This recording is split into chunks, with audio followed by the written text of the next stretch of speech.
AI এর কারণে আমাদের যেমন অনেক বেশি হেল্প হচ্ছে, তেমনি অনেক জায়গা থেকে আমাদের অনেক ধরনের ক্ষতিও হচ্ছে। যেমন আমি আজকের একটা এক্সপেরিয়েন্স আপনাদের সাথে শেয়ার করি। সেটা হচ্ছে, যেহেতু আমি বেশ কিছু প্রোগ্রাম মেক করেছি, আমি প্রোগ্রাম বানাই ফ্রিল্যান্সারদের জন্য ক্লায়েন্ট অ্যাকুইজিশন নিয়ে বা ক্লায়েন্ট হান্টিং নিয়ে। এই রিলেটেড আমাকে মোটামুটি রিসার্চ করতে হয়। তো আমি যখন মার্কেট রিসার্চ করি, মোটামুটি সব দিকেই আমাকে রিসার্চ করতে হয় যে আসলে অন্যান্যরা আসলে কি বেনিফিট দিচ্ছে, কি আউটপুট দিচ্ছে। তো এই জিনিসগুলো রিসার্চ করতে গিয়ে যখন আমি দেখি, তখন দেখি যে বেশিরভাগই হচ্ছে লাইক এআই কাইন্ড অফ স্টাইলে কোর্সগুলো মেক করতেছে বা প্রোগ্রামগুলো মেক করতেছে। অফকোর্স আমরা এআই এর হেল্প নিব, কেন আমরা এআই এর অ্যাডভান্টেজ নিব না? অবশ্যই নিব।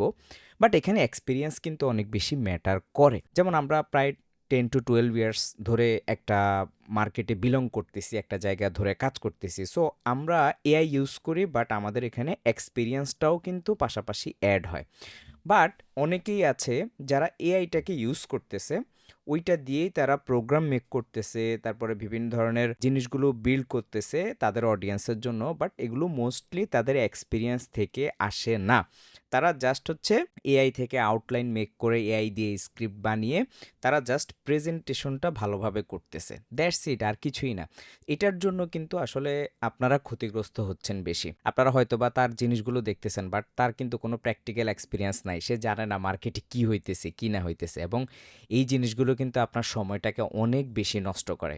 এইজন্য আপনারা যখন কোনো কিছু শিখবেন, আপনারা দেখবেন যে একজন ইন্ডাস্ট্রি এক্সপার্ট, তার আসলে এক্সপেরিয়েন্স কেমন আছে, তার ব্যাকগ্রাউন্ডে তার কাজের কতটুকু পরিমাণ দক্ষতা আছে, ইন্ডাস্ট্রিতে সে কতদিন ধরে বিলং করতেছে। তারপরে আপনার নিজেকে অ্যানালাইসিস করতে হবে। তার যখন আউটলাইনগুলো দেখবেন, তার যখন কনটেন্টগুলো দেখবেন, আপনি বুঝার চেষ্টা করবেন যে আসলে সেখানে কি এআই রিলেটেড কোনো ফিল আসতেছে কিনা, বা সে কি আসলে গদ বাঁধা কথা বলতেছে কিনা, বা সে কি কেস স্টাডি বেসড কথা বলতেছে কিনা, বা প্র্যাকটিক্যাল ওরিয়েন্টেড কথা বলতেছে কিনা। এই ধরনের জিনিসগুলো আপনাকে মেজারমেন্ট করে তারপর কোনো জায়গায় শিখতে যেতে হবে বা কারো কাছ থেকে নলেজ গ্যাদার করতে হবে। আপনি অনেক বেশি ইনফরমেশন আপনি নিবেন, অনেক বেশি ইনফরমেশন কনজিউম করবেন, বাট সেটাকে কাজে লাগাতে পারবেন না ভালোভাবে যদি আপনি সঠিক ইনফরমেশনটা গ্যাদার না করতে পারেন। সো এই জিনিসটা আপনাদেরকে অর্জন করতে হবে যে আসলে আপনাকে কেউ জাস্ট এআই রিলেটেড নলেজ দিয়ে আপনাকে ফাঁকি দিচ্ছে কিনা।